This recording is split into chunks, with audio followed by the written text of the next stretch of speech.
The senior prom takes on new meaning with a couple in their 90s, plus a renovation of a beloved park, the history of Jackass Hill Park, and a sacred gift to indigenous tribes across the country. We're going to celebrate a few favorite stories on this edition of Connected Colorado.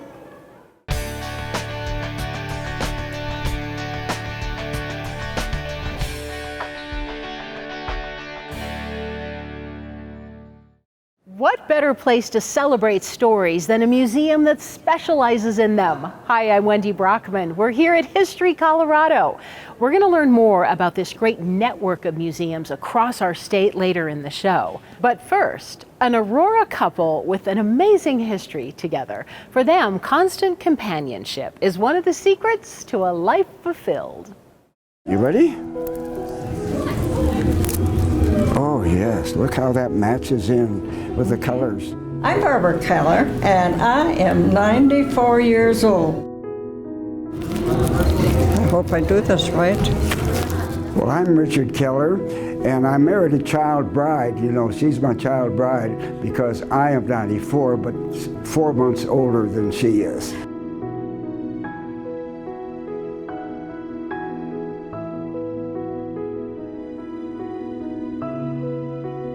He's thoughtful, considerate, very calm when I get really wild, just everything. One of the things that first attracted me was that her sense of humor. It's great. If you have a little humor that you can add to it, it takes the edge, the hard edge off. This can go on all day. Treat him like a friend rather than a husband.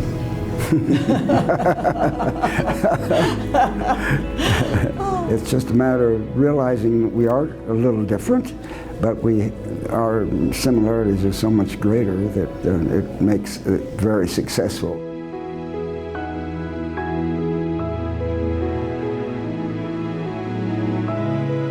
Life is truly a gift. I look forward to each new day. I always have, even during school and college, and making sure you get enough movement and exercise each day. I'm living a long life because I don't eat vegetables. And he does. I enjoy learning about new things and exploring new places. That makes you wake up each day just happy that you have another day. It's just a good life. It wasn't a life of luxury or anything like that. It was a very hard life, and you appreciate things when you do have them. Like I have him, so I appreciate him.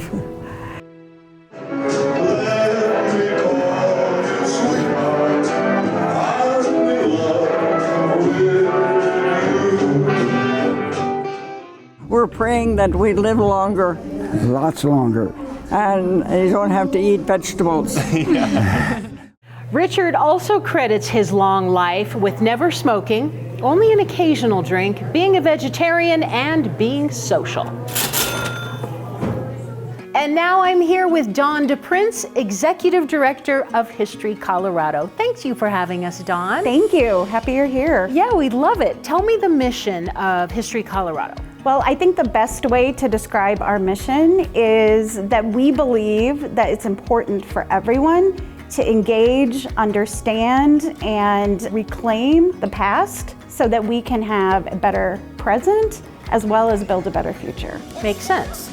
Now, we're here at History Colorado Center in Denver, but you have some other locations and sites across the state. Tell me about those. Absolutely. We have 11 museums and historic sites across Colorado, from anywhere like Georgetown Loop Railroad, which is beloved, to the Indian Museum in Montrose, Fort Garland in the San Luis Valley, sites in Trinidad, Pueblo, Platteville, Leadville, even other sites here in Denver, like the Center for Colorado Women's History. Okay, so do you find that people try to go to each of those sites like they would our state parks? Absolutely. Do they? People love to connect our sites, and the histories, of course, at all of our sites overlap in beautiful ways, so it's absolutely worth that kind of trek. Tell me about some of the exhibits at History Colorado.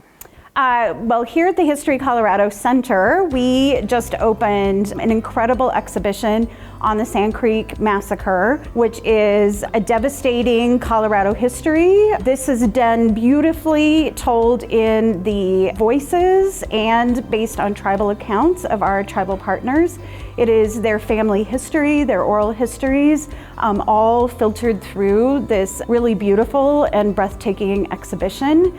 We are standing here right now in Written on the Land, which tells the story of the Ute tribes here in Colorado and the region. We also have Kyoto, which is a really fun exhibit that talks about life on the Eastern Plains. I could go on and on. What are some of your favorite exhibits across the state? Oh my goodness, I'm like our biggest cheerleader for all of our exhibits. So sometimes this is a hard question to answer. We have incredible exhibitions across the state. At our Fort Garland Museum, we have something very unique. It is an art installation that uses historic evidence and artifacts to tell the history of indigenous captivity in southern Colorado. Interesting. It was highlighted by the New York Times, so it is definitely worth the drive to see this really unique exhibition. We also have an exhibit that we just opened this summer at El Pueblo History Museum called Still City. It tells the story of the resilience of the community of Pueblo around both the crash of the still industry in the 80s and then labor strife in the 90s. It is really an incredible story of strength and resilience of a community. Wow. Any interactive exhibits? Oh, I would say almost all of our exhibits are interactive. Most of our exhibitions also have ways that you can either share your own story or do hands-on things that help connect you with the history. And I will also say, I know there's a lot of interest in immersive experiences. Yeah, those are big right now. Really big right now, Yeah. but we think we were the original immersive experience. When you think about a place like Fort Garland, for example, 1853 ancestral adobe fort, just being in these places, walking through these historic structures is very immersive. You did it first. We did it first, yes. What else do you want people to know about History Colorado? Well, we are museums and historic sites, which we are incredibly proud of. We are also stewards of the state's collection, and the state's collection, if you can believe it, contains 15 million objects and documents. Photographs, all sorts of stuff. And it spans 13,000 years of this place that we call Colorado. Wow. It is very significant. We are lucky that we are the keepers of it. We take care of it, but we always like to remind people that it belongs to all of us here in Colorado. As a native, I have been fascinated walking around here, but you don't have to be a native to appreciate everything that Colorado has. Oh, absolutely. We hear from people all the time that have just come to the state, that when they come through our museums, that it helps them better understand their new place that they're calling home. Makes sense. All right, if you haven't been to History Colorado, make a point to get here. Thanks for having us. Thank you. Next up, bison are sacred to our indigenous tribes around the country.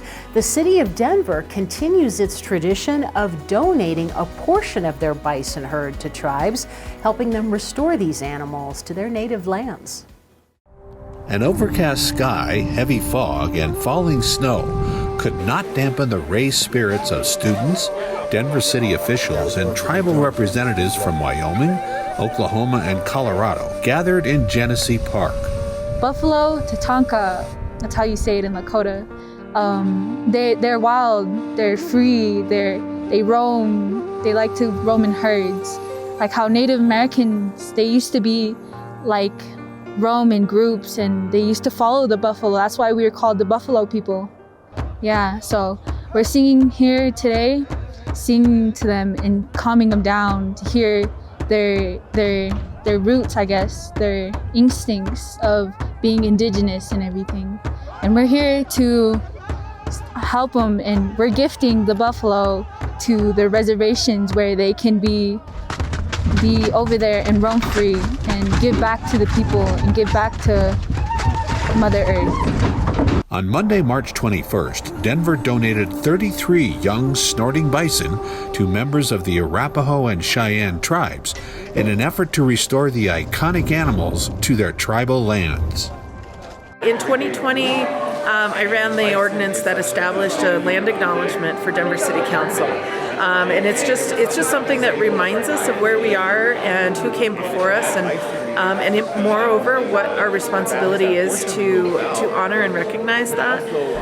And so that's a nod to our indigenous ancestors and those who lived in Denver and Colorado before it was Denver. And today, what results is we're in the second year of a bison donation program, which was inspired by that land acknowledgement, because it inspired Parks and Recreation to say, we don't have to be auctioning off bison. We should be donating them to indigenous tribes who are reestablishing their herds around the country. And so that's what we worked on together last year.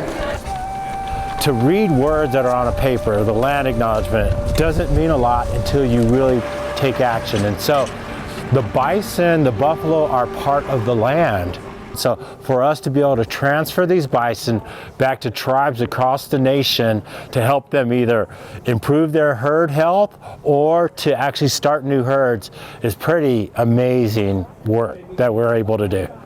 So our goal with this is to try to increase sustainability and genetic diversity among conservation herds across the country, specifically focusing on tribal herds and supporting the efforts of tribes to restore bison to their lands.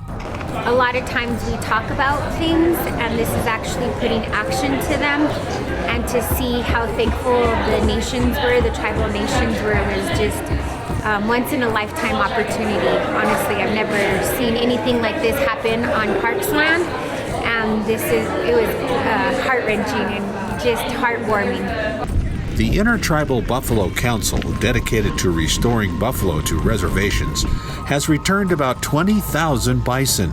Some are used for meat, some for ceremonies, some for economic development. But for many, simply sharing the land again with animals they consider sacred is satisfaction enough. The significance of these ceremonial things goes back to the heart of who we are and our creation stories, what the buffalo means to us in our creation stories. And as our lives are nurtured by their very existence, and their wanahi, or spirit, remains strong with us, and we will hold them sacred truly throughout our lives.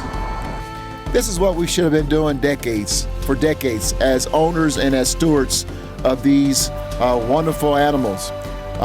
Returning them as we have nurtured them and raised them, but returning them back to our indigenous leaders of this land, the caretakers of this land. These are, as pointed out, your spiritual animals. It was important for me to be here to not only welcome the bison, but also to help journeying them back to the reservation. Today we're going to have a ceremony back home with them as well. And it's just going to be welcoming, and it's just exciting for the youth and everybody to be a part of this. As the animals were brought to the transport trailers, their hooves echoed like thunder across the park. A circle of young men pounded drums and raised their voices in honor of the bison. One woman spoke indigenous words of comfort to ease the beasts in preparation for the journey home.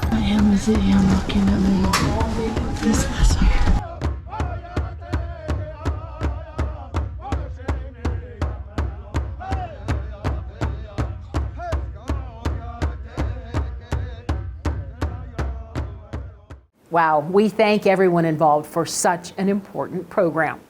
When we come back, some great parks in Wheat Ridge and Littleton's Jackass Hill Park. Dad? Just 1 minute, okay? Hey, Bobo, do trees tell each other stories? I'm sorry. I'm afraid I don't know that. Hey, why don't we go find out?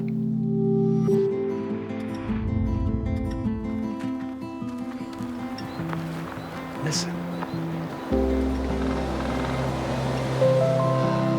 Do clouds take naps? I couldn't tell you.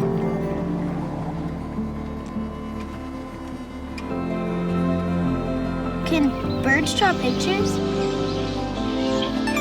I don't have an answer for that. Dad, do stars visit their friends? Look!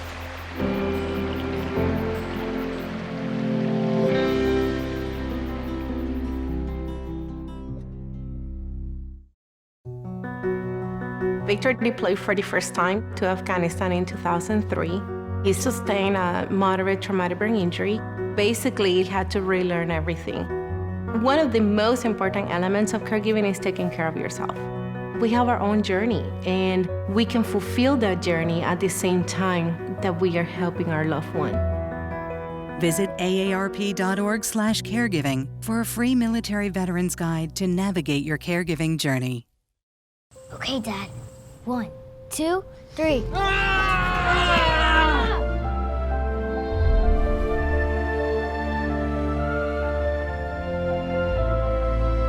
You saved me! Dad? Are you okay? I'm fine, dear.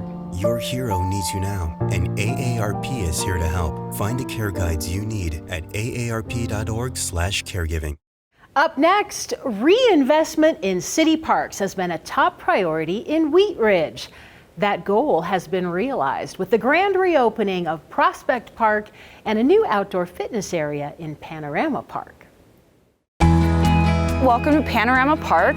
Today we had the awesome opportunity to have our grand opening here in our wonderful outdoor fitness court that is brand new. This new fitness course is an open-air wellness center. It allows users to integrate their own body weight to get a complete workout. The fitness course is a great new amenity to Panorama Park, and I remember doing a lot of flying kites here when my kids were young, so we have a lot of great memories in this park. Let's count down from 3, 2, 1. What a great opportunity it is to come and really be energized and get a great workout. You know, this court uses your body weight and your natural movements in order to give you some resistance. And it has 7 stations where you can challenge yourself and your fitness level to get a great workout in. The best part about a lunge, you don't have to move. You can come down into a lunge stance and you can literally just do pulses. Got the opportunity to show some of the citizens how to use the equipment. You can do a full body workout in 7 minutes here, or you could do a full 60-minute class. So think about your angles. You really want a 90 degree and a 90 degree. Watch my back leg. Whoop. Up. There you go. This outside fitness court is so special for our community because it gives everybody a space to work out. 14 and older can be here working out, and it's just a great space to get a good workout in. I'm so excited about this. I saw this online, so I want to come out and check it out. But I think this is really, really cool, especially for the community. This is great. It's brand new. I'm excited about it, and I think it'll be used a lot throughout the whole entire next 10, 15 years. Oh, I think this is really special because I live here in the neighborhood. I can just walk right over here and after my walk, do my exercise. So honestly, I think it's great. How wonderful is it for the citizens of Wheat Ridge to have access in one of our beautiful parks to free recreational opportunities? It's fantastic. We are so pleased to have this here, and we cannot wait to see our wonderful citizens getting their workouts done here in Panorama Park. 0-0 start. We are at Prospect Park for the grand reopening celebration and ribbon cutting. Our phase 2 project just completed, and we have 6 lighted pickleball courts here, which took the place of previously unutilized tennis courts. We have new landscaping and irrigation. We have a fishing pier that was funded by Great Outdoors Colorado. So lots of great new amenities. The park looks beautiful, and people are out here to celebrate today. It's great that it's tucked back in here in an area that really needs to have pickleball games. Really friendly group too. It moves fast. I enjoy playing here. It's just a wonderful recreational spot, and the city of Wheat Ridge has been very supportive of this activity. All right, give me a big hug, fun guy. You know, Prospect Park is a jewel in our community. Thank you. And we are really excited to have it reopen again as part of our great park system. We have a great park system, and I know that all the pickleball court players are happy to be here. We've got a new fishing pier and a new pavilion, and funding was supported by the Great Outdoors Colorado, also GOCO, and we're really happy to have them here today. Thank you so much. GOCO is proud of our investment of $512,000 to support the improvements to this park that will engage the whole community. I would like to commend the accomplishments of the City of Wheat Ridge for their vision and perseverance that brought this project to fruition. We look forward to continued partnership within this community. Thank you, and congratulations again. The value of investing in our parks is invaluable. It's an investment for today, but it's an investment also for the future and for future generations. Mostly I want to thank the citizens of our community who are really steadfast and faithful in supporting the recreation opportunities and providing great things to do in our city. We've got what I say is the best little city in Colorado, and I want to thank everybody here for working to make that happen. 3, 2, 1. Parks are important, and we've heard from our residents that parks are a high priority for their daily lives in Wheat Ridge, and we're committed to maintaining and improving parks. People love our parks, trails, and open spaces. So many people utilize this park and the trail system. Just being out here to celebrate this event and coming together with community is really important.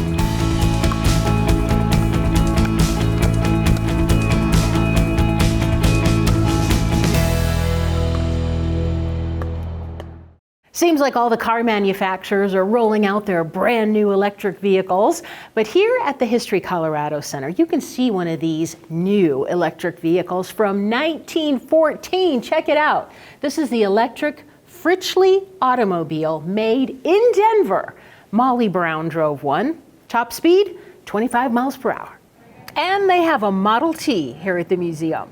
Now, if you've ever driven south on Santa Fe Drive in Littleton, you may have noticed they have a park with a unique name. Jackass Hill Park has some of the most scenic views of the Front Range. But do you know how it got its name?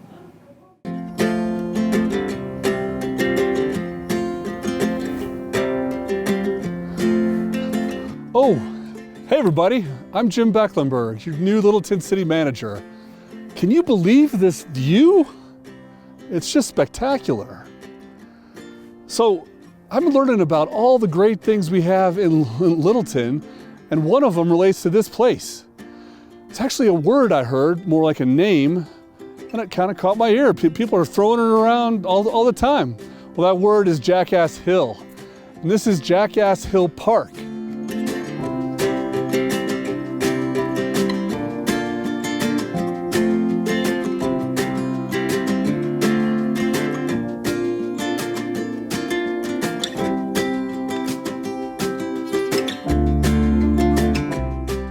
I've asked Jenny Hankinson, our senior museum exhibit coordinator, to join me here to share the history.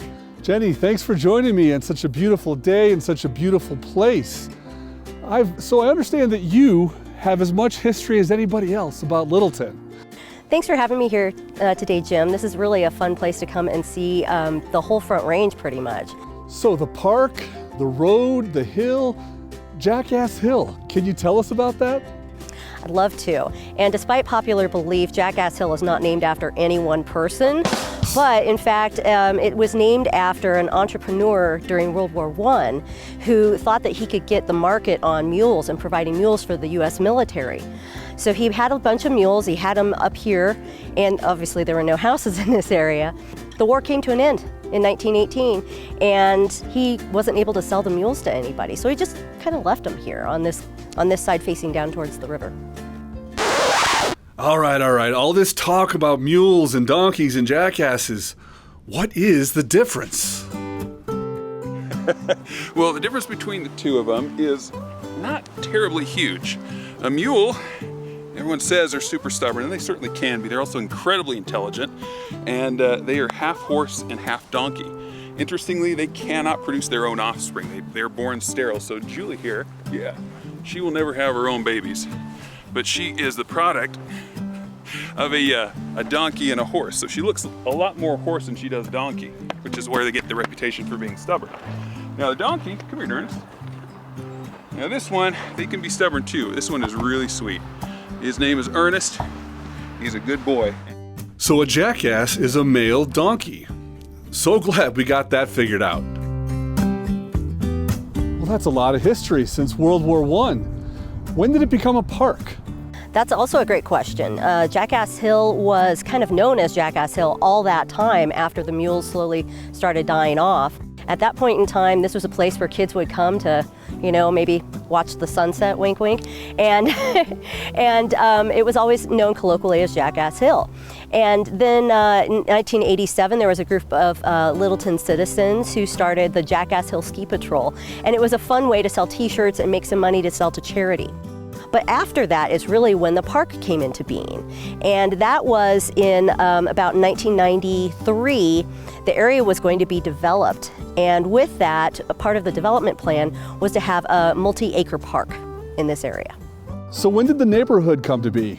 The neighborhood really became developed around 1993 and 1994. It was a collaboration between the community and the city talking together along with a developer to figure out how many houses, how much acreage for the park, and it really was a great way for the community to come together. So I know it's in that same spirit of collaboration that we've been having lots of meetings and opportunities to listen to the neighbors and get the viewpoints of people who want to enjoy the park to come up with the next master plan for this beautiful park space. I know that over the next few months, we'll be doing more parks and open space master planning for the community, and there are already plans in the works to make this space both more accessible and safe for people who want to come see this space, and also for neighbors who need their privacy and so they can enjoy their neighborhood. What a great history that you've shared. Thank you very much, Jenny. You are welcome, Jim. Thanks for the opportunity. Of course. So I don't know if all the places we go are going to be quite this beautiful, but I hope you'll stay tuned for the next episode of Around Town with Jim as I continue to get to know all the great places we have in Littleton.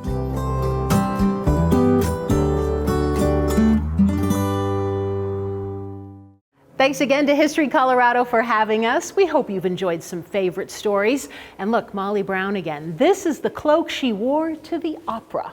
We hope you'll create some of your own amazing life stories. I'm going to check out the rest of the museum. We'll see you next time on Connected Colorado.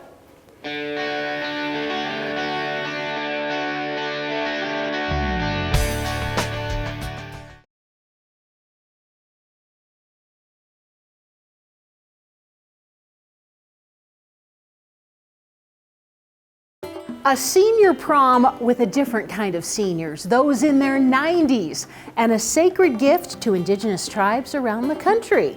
These and more as we celebrate some favorite stories on the next edition of Connected Colorado.